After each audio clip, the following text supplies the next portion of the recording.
Hello there, good evening. Welcome to Look North. Our top story tonight. The search continues for Victoria Taylor, missing from Malton. North Yorkshire Police give us the latest. Based on the discovery of Victoria's belongings so close to the water's edge, we must accept the significant possibility that Victoria has entered the River Derwent. Detectives also say misinformation and speculation is causing anguish for Victoria's family.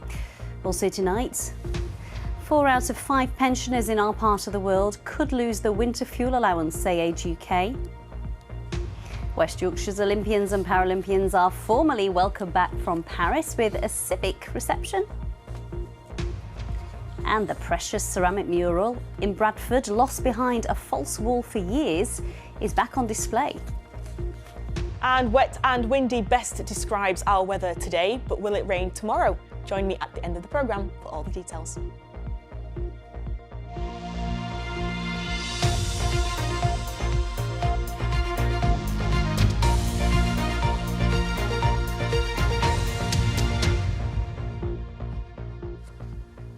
Hello, thank you for joining us for Wednesday's programme. First tonight, police investigating the disappearance of a young mother from Malton says there's a significant possibility she entered a river. Victoria Taylor, who's a care home nurse, left her home 9 days ago. The latest CCTV footage shows her heading towards a riverside playground next to the River Derwent, where some of her belongings were found. Police say searches to find her will continue in the coming days. Nicola Rees has sent this report from Malton.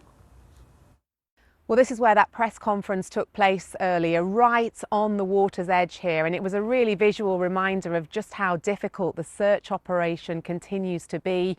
The water, the river here, very swollen, very fast moving, but we were told today that that operation continues. Police using specialist sonar equipment, underwater cameras, drones in their search for Victoria. It's been 9 days since she left her home in Norton near Malton.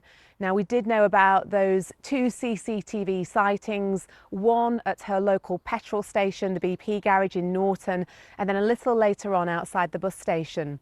Well, today we heard about a new CCTV sighting, footage that was taken around 12:30 p.m.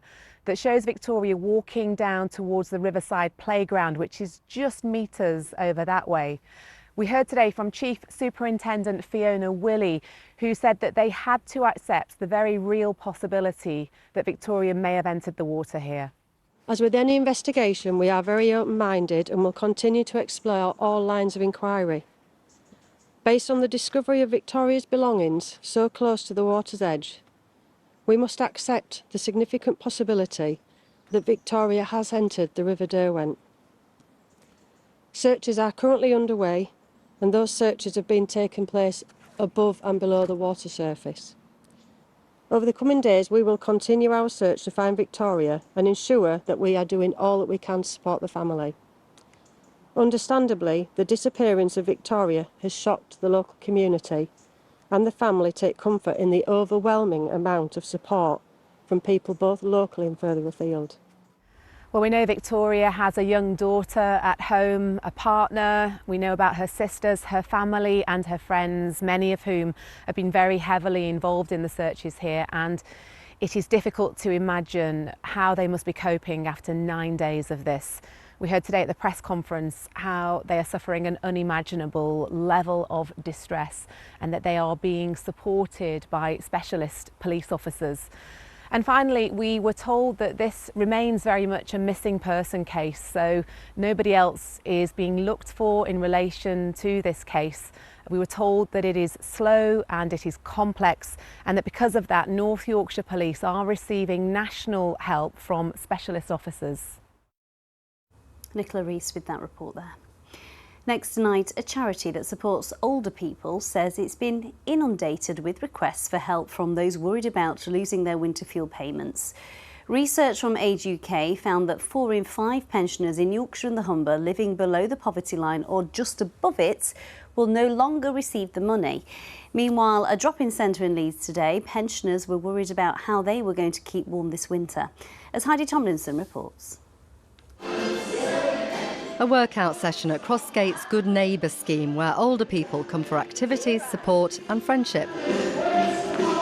As well as combating loneliness, it's a way to pass the day in a warm room without running up heating bills.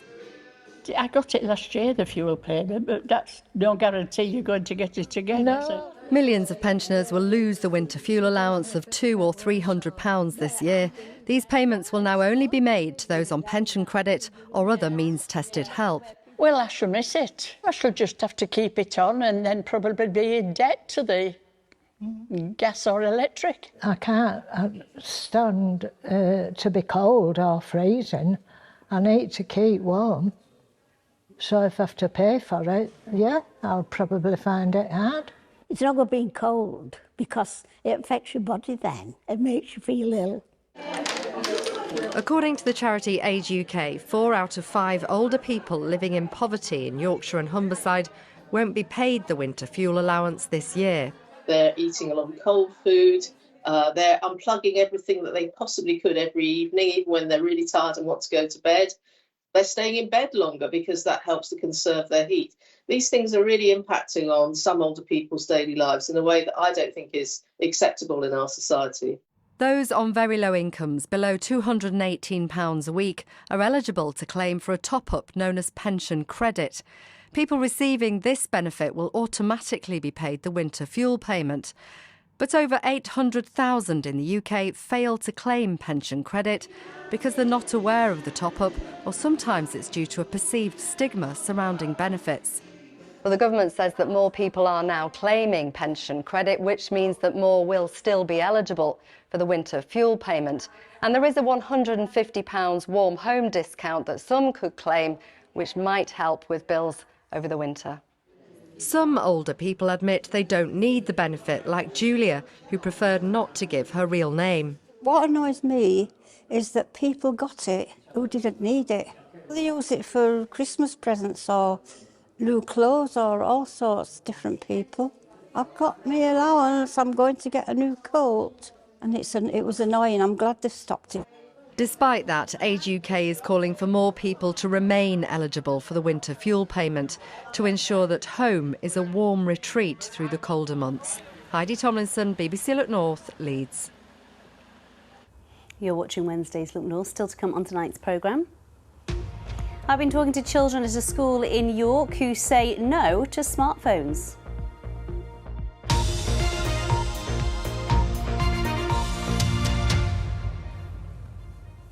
But before that, a North Yorkshire teacher whose sister took her own life is launching a support group in her hometown of Scarborough for those left behind after suicide. Ros Thompson's sister, Ali, died in 2021, leaving Ros devastated and struggling to cope. Now she wants to help the many other survivors of bereavement by suicide. Carla Fowler has more.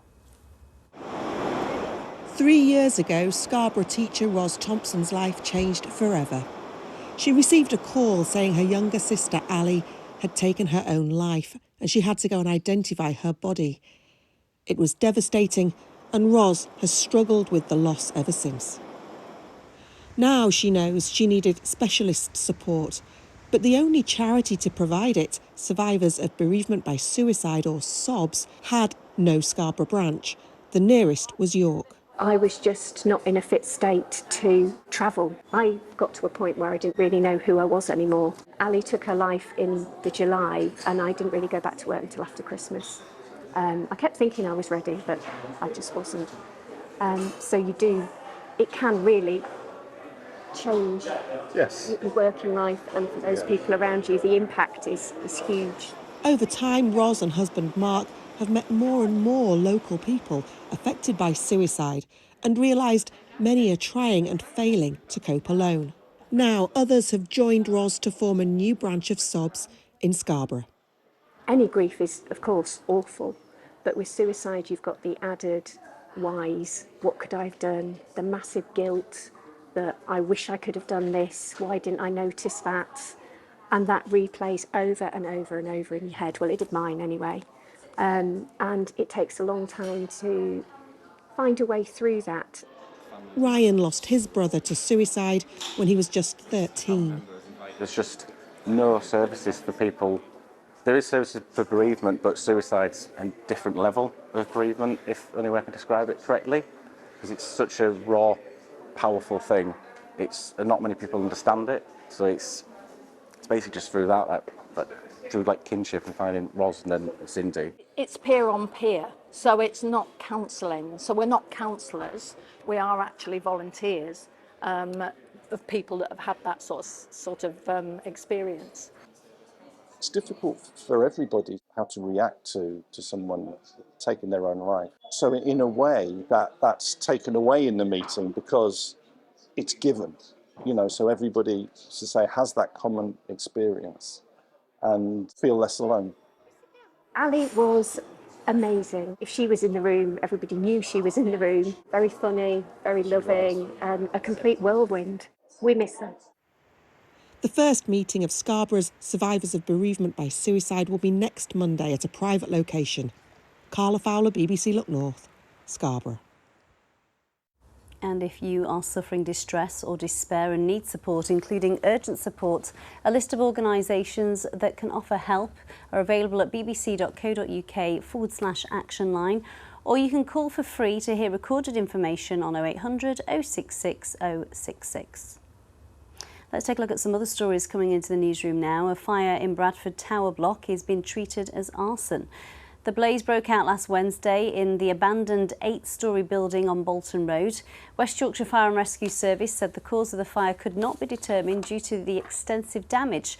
But following that investigation, West Yorkshire Police say the fire has been investigated as arson. An inquest heard that a trainee West Yorkshire police officer who'd spoken about depression and suicide waited 3 months for an occupational health appointment. 21-year-old Anugrah Abraham was found dead after having nightmares about his treatment while on attachment to Halifax Police Station. West Yorkshire Police deny he faced bullying and racism, but a chief inspector told the hearing he was devastated that Mr Abraham's talk of suicide was not followed up. Now, the last few months here on Look North, we talked a lot about smartphones and children. Well, head teachers in York are meeting next month to discuss adopting a citywide ban on smartphones in schools for pupils under 14. Fishergate Primary has already asked parents to pledge not to buy them and wants other schools to follow suit. It comes after growing concerns about the impact social media is having on the mental health of young people. I've been speaking to parents, teachers and students about it. I hear people say that they want like these new phones, like iPhone 16, and because some of my friends have already got phones since they were like 5, 7. I don't think it's good for little children to have smartphones because it might stop them from learning properly and affect their how they be at school. I've got at least 4 friends which have phones, and sometimes I can hear them talking about phones or new games that only can be accessed on phones. And I think it's a bit not fair when I want to have a phone. A smartphone may be the top of some children's wish list, but the head at this primary school is hoping parents won't deliver. Last year, around 3/4 of 10 and 11-year-olds at Fishergate left primary school owning a smartphone. It's something Tina Clark is trying to change.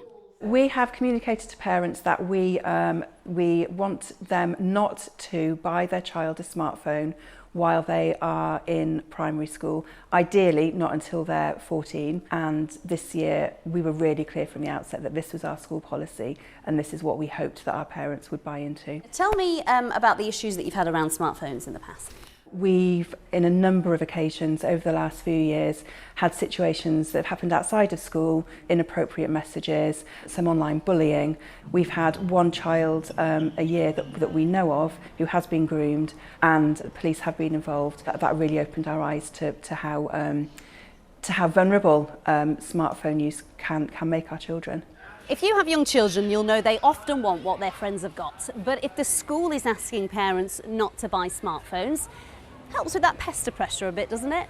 Yes, sometimes they consider teachers more than parents. Having some support from the school in terms of a policy around that's really helpful for parents, I think. At some point when you're a teenager, peer pressure plays a role. So if there are more kids doing the same and more families doing the same, I think it's going to be helpful for them. Parent Governor Alison Pawley has been inspired by the grassroots parent-led movement Smartphone Free Childhood. Next month she'll lead a meeting of primary school heads and hopes York will become the first city in the north to implement a city-wide ban. This will really help shift that norm where it's completely normal for an 8-year-old, a 10-year-old to have a smartphone. St Albans is a perfect example where heads and parents came together to make a citywide ban, and I'm hoping that York can do the same. And we'll let you know how that meeting goes. Sporting history was made today with Yorkshire's cricket hero Joe Root. He's become England's highest test run scorer of all time. Root achieved it on day 3 of the first test in Pakistan and now sits 5th in the world on the all-time test run scorers list. Root, who's from Sheffield, made his test debut against India in 2021. Since then, he's hit 34 test centuries with a top score of 254 against Pakistan. Root broke the record on the same day his younger brother Billy is due to get married in South Wales. Mark Ansell has more. Are watching on from Wales, where his brother Billy is getting married. When it goes so high, you can only, I'm as proud as watching my kids as anybody else might be watching their children perform dancing or gymnastics or tennis or cricket or rugby, whatever. It's the same emotion. Well, Joe Root is batting out in Multan in Pakistan, where it is 32 degrees Celsius. Here in Yorkshire, not quite so. It is fine Yorkshire weather here at Sheffield Collegiate, and this is where Joe Root honed his craft as a cricketer from the age of 5, and they are absolutely super proud of their man. You could see when he was a young kid, he had the talent. Him and his brother, they were out there for hours on end playing. You know, we see lots of talented kids here. What really marked him out, I think, was his dedication and his professionalism and his desire and hunger to learn and keep improving. This is the wicket Joe played on as a schoolboy at King Egbert in Sheffield. So this is one of his Yorkshire shirts that he donated to us when he first broke into the Yorkshire team. What did you make of the news that Joe Root is now the all-time top run scorer in Test cricket for England? Immensely proud, really chuffed for him. Not surprised, because I think he's been, since he's come onto the Test scene, he's been an outstanding player and making loads of runs across the summer. And it's a great role model for the kids and something for them to look up to. Fantastic. And if you notice my mistake, it was, of course, 2012 that Joe Root had his first debut against India. Ice hockey now. Another major step forward by the Sheffield Steelers last night on the international stage. In their penultimate group match on the European Champions League, Steelers took a bonus point from their game in Zurich in what turned out to be a 2-1 penalty shot defeat, with scores level at 2-2 at overtime. It means the Steelers now need just a single point next Wednesday at home to Dinamo Parducci to guarantee their passage through to the knockout stage for the first time ever. It should be quite a night at that arena, shouldn't it? Now the Olympics and the Paralympics seems a bit of a distant memory now, doesn't it? But we can relive it all today because the athletes are being celebrated at a civic reception in Leeds after the 2024 Games in Paris. Mixing with the stars at City Hall was our sports reporter, Paul Ogden. I think that message says it all, doesn't it? In this place that most of us never really have a chance to come into. The banqueting hall inside Leeds Civic Hall, where a formal presentation is going to take place later to welcome officially West Yorkshire's Olympians and Paralympians back to the city of Leeds. Lord Mayor, amongst others, will do presentations to and for the Olympians, which include Anthony Harding, Jack Law's new diving partner at the Olympics, and Lois Tolson, who's back from winning her first ever Olympic diving medal. Congratulations on that, Lois. Thank you. Does it seem 5 minutes ago or a lifetime ago, Paris? Quite a lot of time has passed since then. Yeah, to be honest, a bit of both. Like, it does feel like a long time ago, but the memories are still very fresh. But yeah, I love looking back on it because they are such great memories. We're going to catch up with Hannah Cockcroft and her new husband, if we're lucky, very shortly. But I just want to catch up with Harry Hepworth first, the first ever British man to win an Olympic medal on the vault. And he's still wearing that medal, and you still look so proud of it, Harry. That's great. Yeah, 100%. It's a pleasure being back here and to be invited to this amazing event. The venue is beautiful. I'd just like to say thanks for inviting us. Well, you certainly deserve it. By the way, we should remind people that you do exist between Olympic competitions. But what happens to an athlete, a gymnast like you, at this time of year? Well, I've had a bit of downtime, been on holiday, but back into training now, just getting the new skills ready and done for the next year of competition. Good luck to you, Harry. Great to see you again. Over here, let us remind ourselves of the brilliance of this newly married couple. I just can't remember the lady on the right-hand side. Congratulations, Nathan Maguire. Very much. Also a Paralympic athlete. Welcome home, belatedly. Yeah. And congratulations on being married. What does that feel like? I think we're kind of relieved, aren't we? You know, it's been coming for a long, long time. I asked Hannah to marry me after Tokyo, so it took us the whole Paralympic cycle to actually get around to doing it. But I think it's going to hit us a bit like a ton of bricks now. We kind of never came down after Paris, because a lot of the times when you come back from a games, you come home and you have these post-games blues, but we didn't have an opportunity for that. So it's probably going to be the post-wedding blues now, isn't it? Yeah, probably. You're both very competitive. We've seen that over the years, but we didn't know you were so patient, Hannah. Are you impatient for other gold medals after all the ones you've added to your tally? Oh, you know what? I think I'm ready for a rest. I'm tired, but yeah, like another 4 years ahead. You know, we've got World Championships next year and then all the way up to LA 2028. So not planning on slowing down or stopping anytime soon. There'll be plenty more of these coming home to Leeds. Enjoy every second. Stay happy and stay brilliant. Thank you. I think there's a good night in store here. I'm sure it is, and rightly so. They're all amazing, aren't they? Isn't this absolutely beautiful? Can you believe it's been hidden from view for years? But now the ceramic mural of Bradford has been fully restored after it was hidden behind a false wall. The artwork was created by a Jewish artist who fled to England from Germany during the Second World War. It's now gone on display at Salts Mill in Saltaire. Olivia Richwald has been to see it. Bright and colourful, textured and reminiscent of days gone by. This huge ceramic mural shows the Canal Basin and Bradford Cathedral as they appeared more than a century ago. The artist was German-born Greta Marx. Her work was declared as degenerate by the Nazis and she fled to England. She was commissioned by Bradford Corporation to do 2 mosaics. This is based on a watercolour painting by a Bradford artist called Neil Stewart Crichton. She's done a marvellous job of replicating it, but there are 1 or 2 cheeky little additions there. If you look in the boat on the left-hand side, there are 4 cheeky characters there, and I'd like to think that they were not in the original painting, so I'd like to think that Greta added those as a bit of fun. The mural hung in the old Broadway complex before it was demolished in 2006. It was then hidden behind a false wall and kept in a warehouse. Well, when I started this was all so filthy that really none of this was visible. So as I've gradually cleaned, these sort of faces have all appeared from the gloom. This is ceramic artist Fiona Hutchinson from Worksop. She spent months restoring the mosaic at Salts Mill, where it now is proudly on display in the main entrance. So I basically got presented with it in a thoroughly filthy state with wall attached to it and a box of bits. Some of the tiles were actually missing, and the more you work on it, the more you kind of feel like you're making friends with it. She's bravely taken on this kind of 8 foot by 8 foot 60s monster.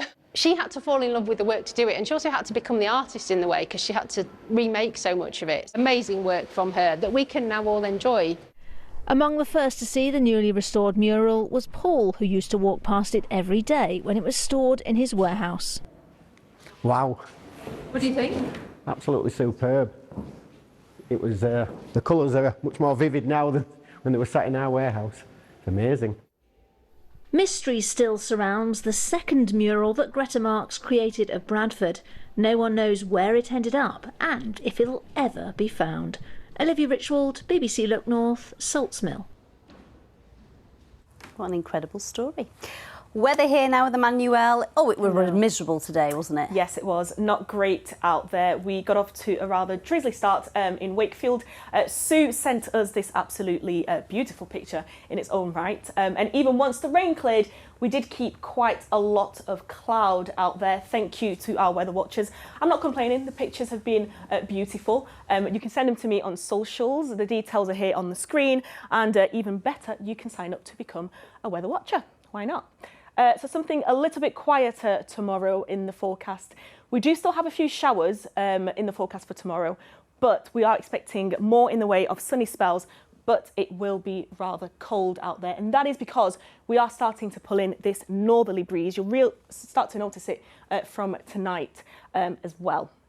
So then a lot of cloud out there today with some showers, some further showers as well as we head through tonight. I think a lot of those showers will clear by the time we head into the early hours.